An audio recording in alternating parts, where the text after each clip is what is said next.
No, thank you. Um,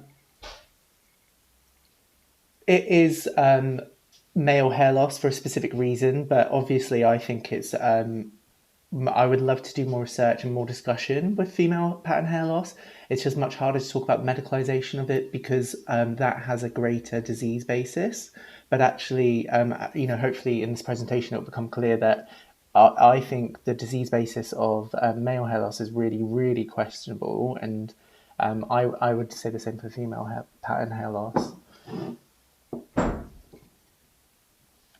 Thank you. So, this talk is the medicalization of hair loss.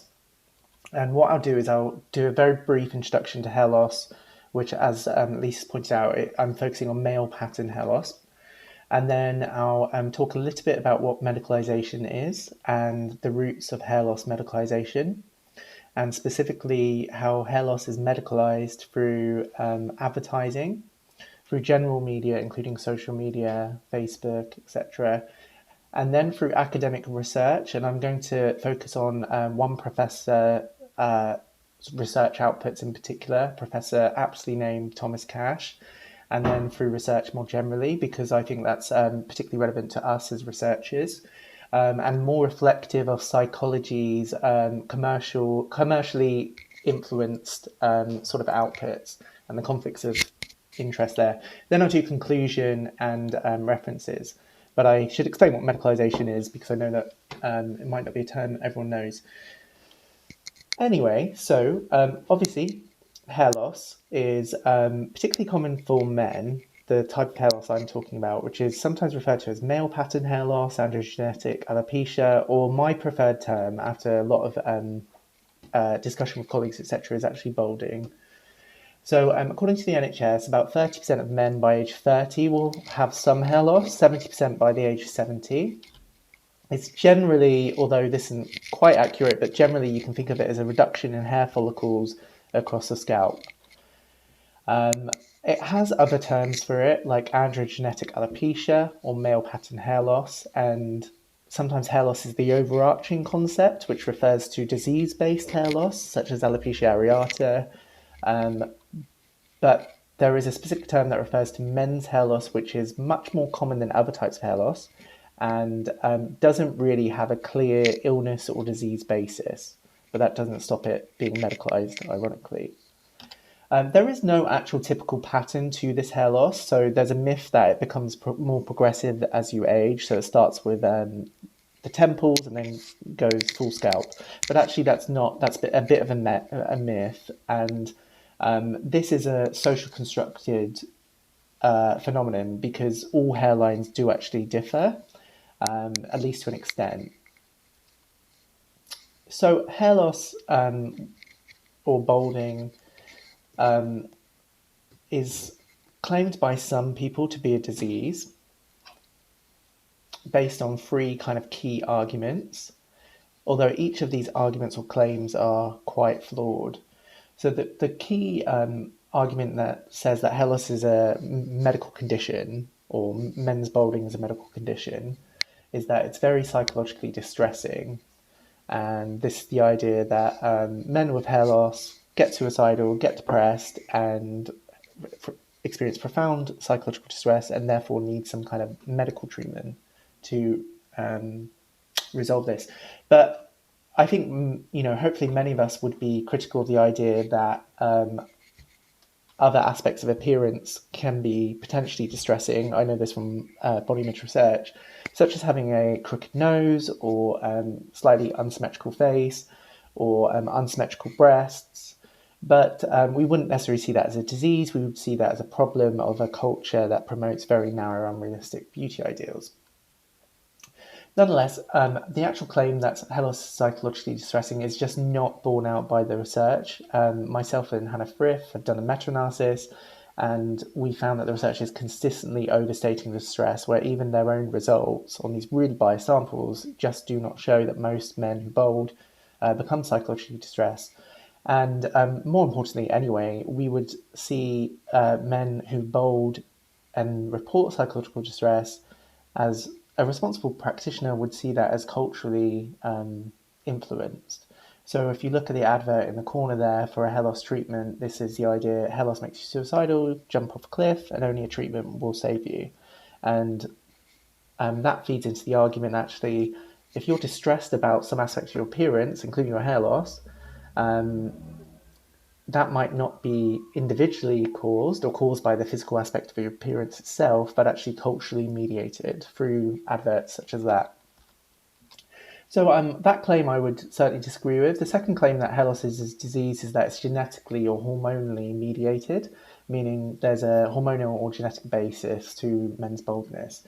But of course, there are lots of aspects to the human body that have a hormonal genetic link. Eye color is one, human growth, height is another, and we wouldn't necessarily say that these are diseases just because they have that basis.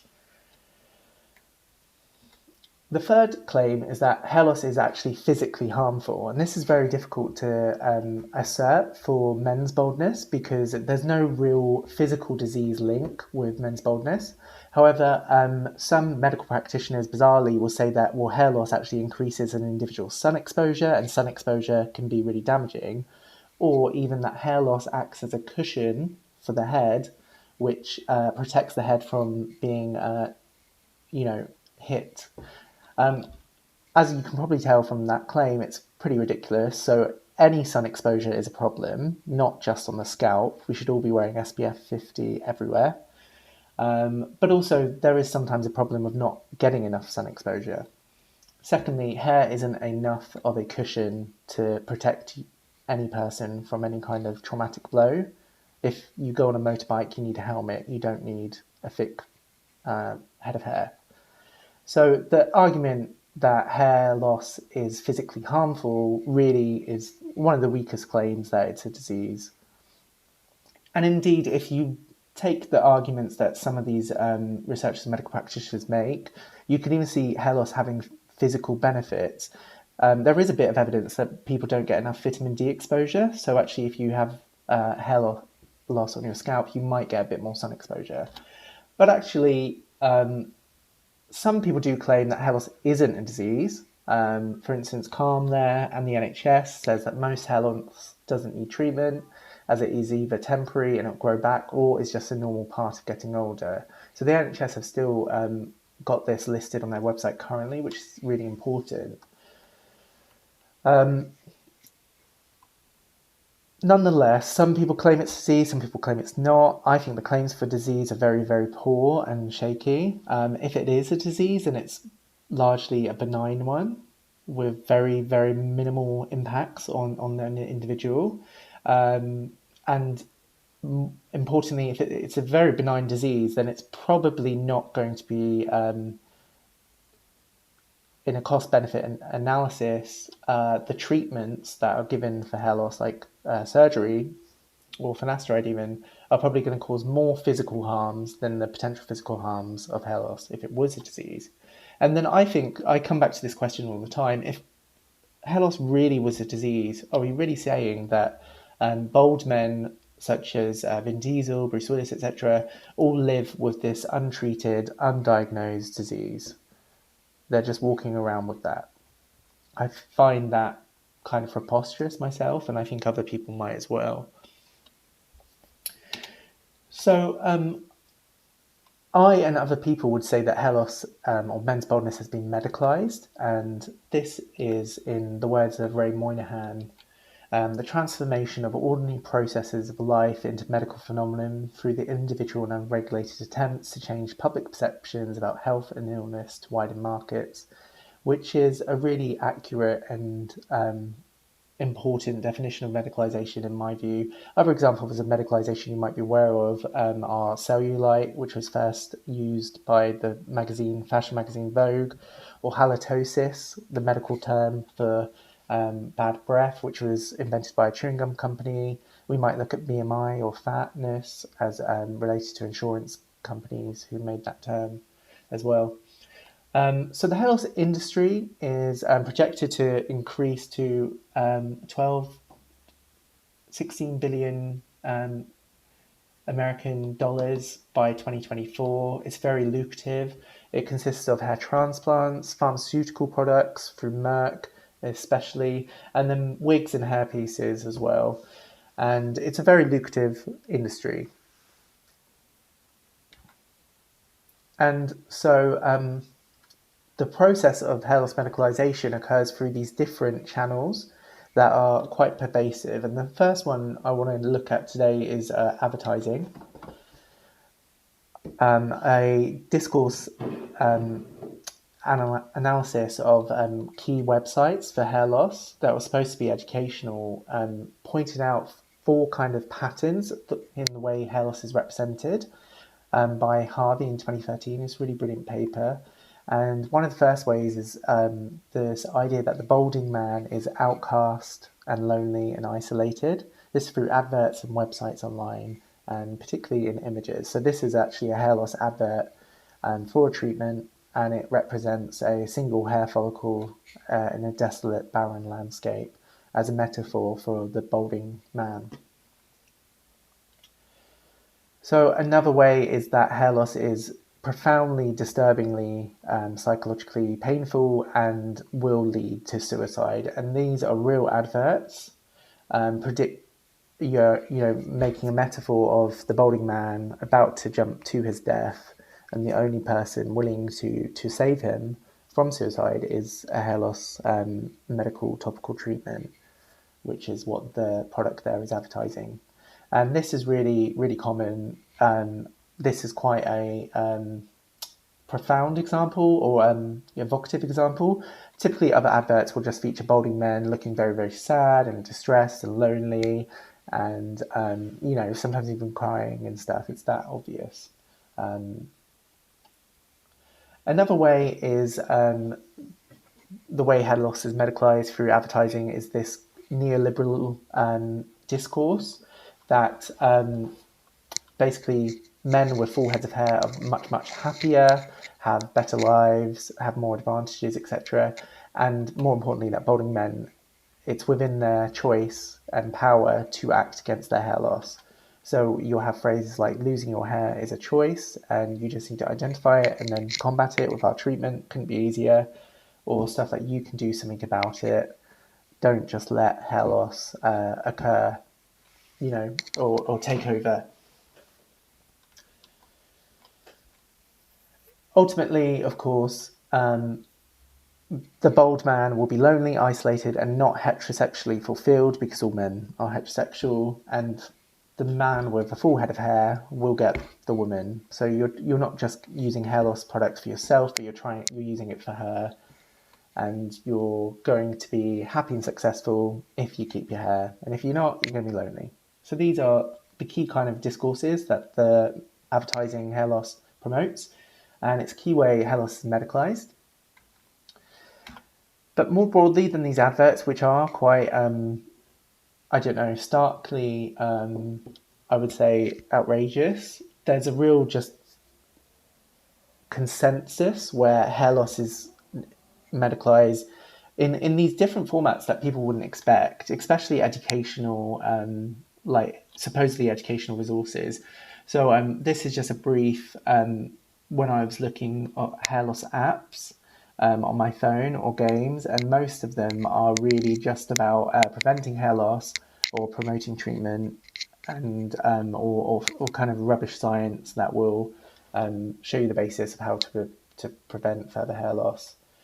Gupta and Ivanova have done an empirical analysis recently on YouTube hair loss videos, which claim to be educational, but they found that particularly hair transplant videos were purely just promotional and promoting certain clinics rather than educating about the nature of hair loss or its consequences.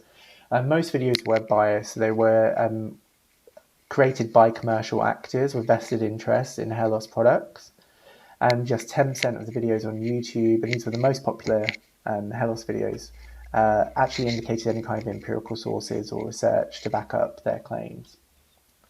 And then similarly, Gupta and Ivanova looked at popular Facebook hair loss pages, 750 posts, and some of these have like 40,000 likes or followers. So they're really, really prevalent. And again, found that most of the different Facebook pages and posts would advertise different organizations or companies, mostly selling some kind of hair loss service or product. So that's pharmaceutical or transplant. And just between 3 and 13% contained any kind of empirical health information. What mostly happens with these Facebook pages is they're promoting products and services, and then they will sometimes intersperse that with some educational content. But obviously, that educational content actually supports the commercial product. But nonetheless, it was a minority anyway. But other sources of hair loss medicalization, media-wise, it's podcasts as well, where the most common information sources on hair loss podcasts are also commercial as well. So you get doctors promoting their own practices, promoting their own surgery, or as the top practitioner is scalp micropigmentation, which is essentially the tattooing of the scalp, so you look like you have shaved hair follicles. And this was just when searching for hair loss, the term, not hair loss commercial products. Okay, so a little bit more relevant to maybe us in this session is researchers' role in the medicalization of hair loss. So this is Professor Thomas Cash. He actually is the founding editor of the Journal of Body Image and one of the most high-profile body image researchers in psychology or in the world, really.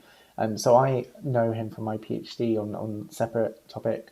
And he lists his consultancies that he's basically when he's had a commercial company paying him to do certain consultancy research.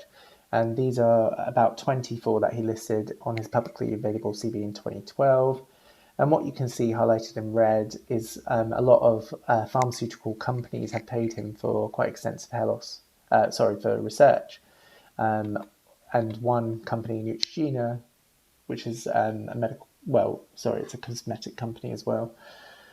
So he's got quite a interesting relationship with commercial or pharmaceutical bodies, and he's actually done a lot of research on hair loss. This is one of his studies, and this is a clip, a screenshot of the method in which he did a research survey with doctors and dermatologists who treated men with baldness. And he actually kind of candidly mentions that he didn't actually design this survey. Harris Interactive fielded the survey in 4 different countries.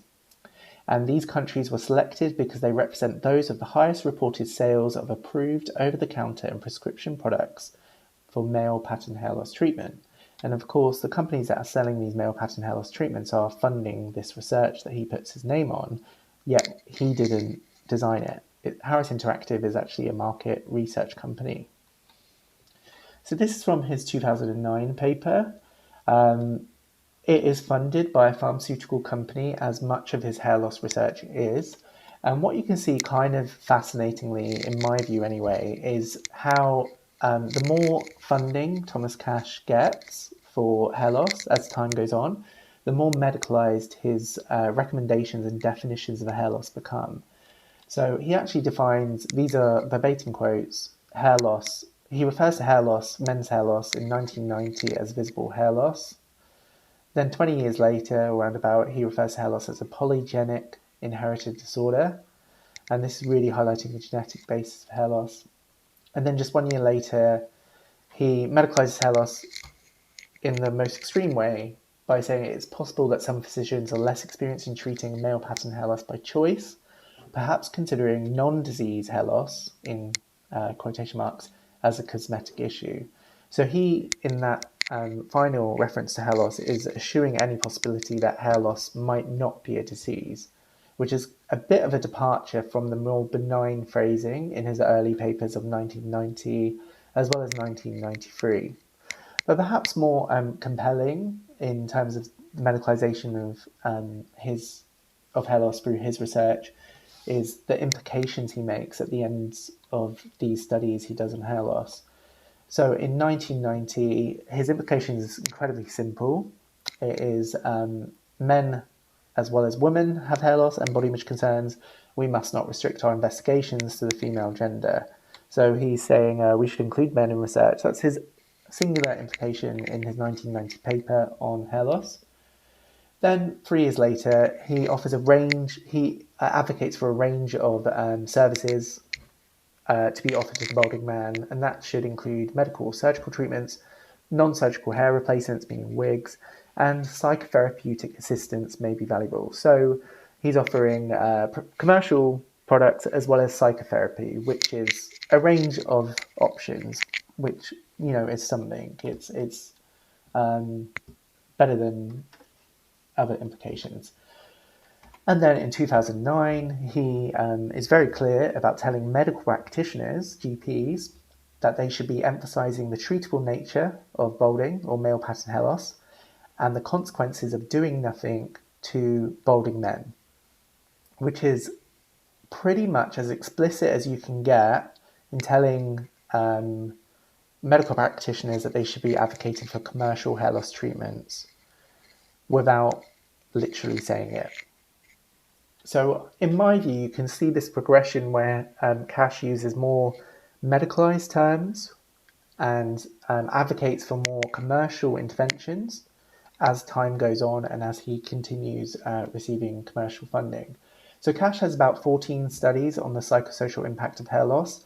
In my view, because I've just completed a meta-analysis with a colleague, Hannah Frith, so I know that research quite well. I think he's the most prolific researcher on the psychosocial impact of hair loss, the leading figure, really. These studies that he has are widely cited, and almost all of them, I would say, I'm pretty sure it's all of his studies, but I would say almost all, if not almost all, have commercial funding, whether it's from basically different pharmaceutical companies as Thomas Cash has grown in his credibility, but always a hair loss pharmaceutical company has paid for this research. His research is very, very impactful, unfortunately. It's informed medical and dermatological guidance. And also, he has developed medical practitioner information and training, despite, of course, as all of us will know, as psychology academics, we are not medically trained. So that's quite beyond our remit. But his guidelines for GPs who might have come into contact with balding men list the following quotes: that one small question on the balding man's part might reflect a big concern. In this program, Cash says to GPs, he expects your help when it comes to selecting a treatment option. Notably, Thomas Cash doesn't say maybe the balding man doesn't want treatment, or maybe he wants therapeutic assistance. And that Thomas Cash asserts that your patient wants to save their hair. That's ultimately what they want. So any GP who might feel like the balding man's problem might be psychological or culturally mediated, is really being pushed into a commercial recommendation via this GP program that Thomas Cash developed.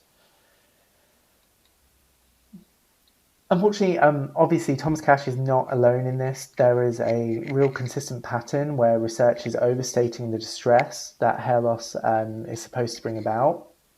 These are actual European Dermatology Forum guidelines, international guidelines for hair loss care.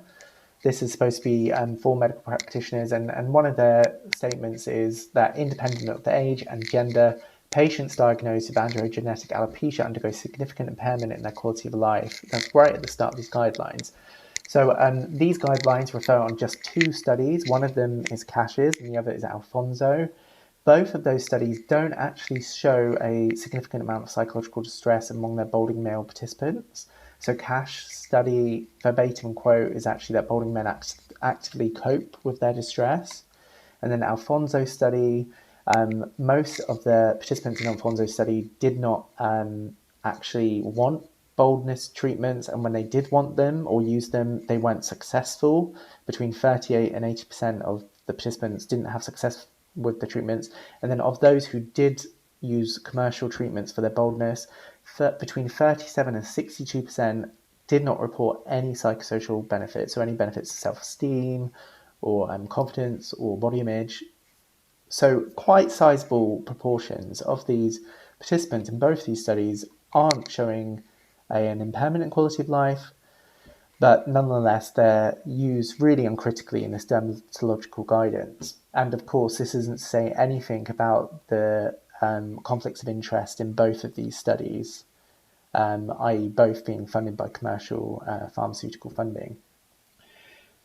When we look at research that isn't commercially funded in hair loss, it's really profound. Dirk Kranz is a German academic, and he did a research study with men, a quantitative study, balding men, and found that balding men that showed the least statistical psychological stress were those who ended up basically embraced their hair loss.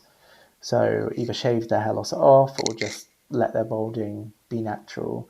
Whereas men who engaged in compensation behaviors or avoidance behaviors, including commercial interventions, showed statistically the most psychological distress. So when research isn't commercially funded, it really challenges the idea that hair loss is psychologically distressing in and of itself. It actually suggests that the behaviors around it, including commercial interventions, potentially are what cause psychological distress. Anyway, so myself and Hannah Frith, we looked at as large a sample of the psychological hair loss studies as we could, which was 37 studies that we could reasonably compare to each other.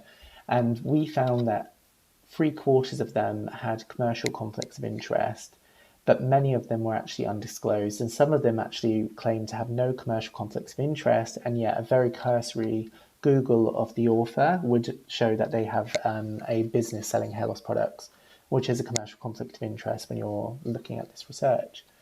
60% of these papers, and remember, these studies are about the psychosocial impact or psychological impact of hair loss.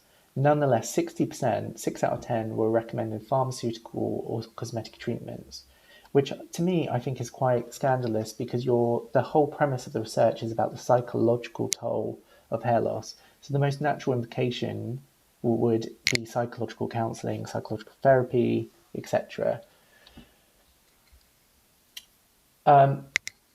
Yeah, of course you can. So yes, 6 out of 10 recommended pharmaceutical cosmetic treatment. 7 out of 10 almost did not report a single treatment limitation. So that included treatment expense, which is one. The fact that some treatments might not be effective or efficacious, or indeed any side effect.